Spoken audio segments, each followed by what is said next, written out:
You brought up an interesting point about the business and applying it to the business. And honestly, but either of you can answer to this.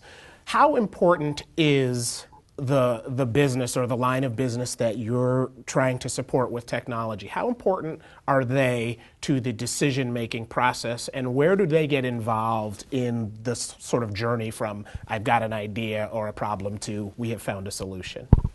So in my case, the business is involved primarily in the requirements at the very beginning, because we have something that we're trying to do and we have to understand what the business wants to do with it. Okay. To doing something for technology's sake, to me, is very hard sell, probably won't go through. Okay. So we have to show how that benefits the business. The second thing we have to do is, and it's typically more of a touch point, is during the research saying, look, I found a product. This is what I think it does. Does this sound out what you kind of had in mind? Mm-hmm. Because you can't wait till the end and say, okay, now we have solved your problem. Here's the problem we've solved, and this is what's doing. They go, oh, that missed the mark. Yeah, and plus our business requirements have changed. And yeah, which so never of course, happens. You have to be in a constant dialogue with, if it's any customer, if you're providing a service to a customer, you don't get the requirements, go off and come back. You don't, if your plumber is working on your pipes, you're downstairs going, while you're at it, make sure you don't, Yeah. The business is doing the same thing, going, just don't, mess up my business. This is what I'm trying to do.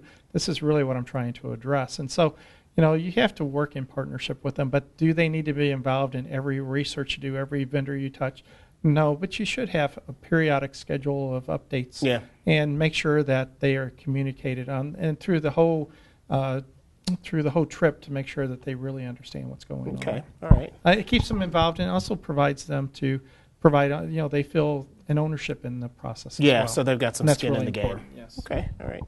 I think at the core of whatever you're proposing is change, and you have to have that partnership with the business unit to make sure that whether it's the project is being driven from this side or from this side, at the end of it, it's all coming back to the business unit, and they have to be on board. They have to be supportive of it, and they certainly have to be agreeable to the outcomes and what the expectations Do are. they get involved in are business people coming to you occasionally and going, "Hey, I saw this, in the Wall Street Journal or whatever. We got to do this," or does that happen? I think every article that involves cloud comes into you. Hey, we should be looking at this. Why aren't we in the cloud yet? Why aren't we in the cloud? We should be looking at the cloud. We'll get to that, but yeah. But that's a perfect example, whether it's cloud or big data. Yeah. Today's word is big data. What is big data, and why aren't we doing it? Yeah. And those are things that you certainly from an IT perspective, you constantly looking at your infrastructure and your organization to see if you're moving it forward. But you also have to be responsive to the departments and the organization as a whole when they're coming back at you with I need this data. Yeah. We have on our side, we have a considerable amount of data we have to provide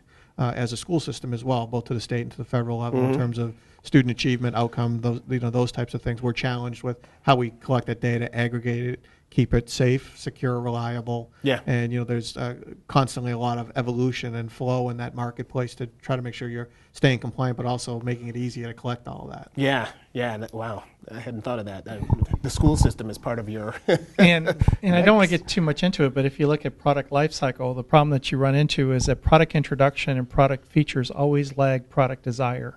Mm-hmm. So you can't get too early into the marketplace because you're going to have dissatisfaction when that product is finally evolved. So when those business managers bring you those latest whiz-bang technologies, you have to give them a flavor of reality to that.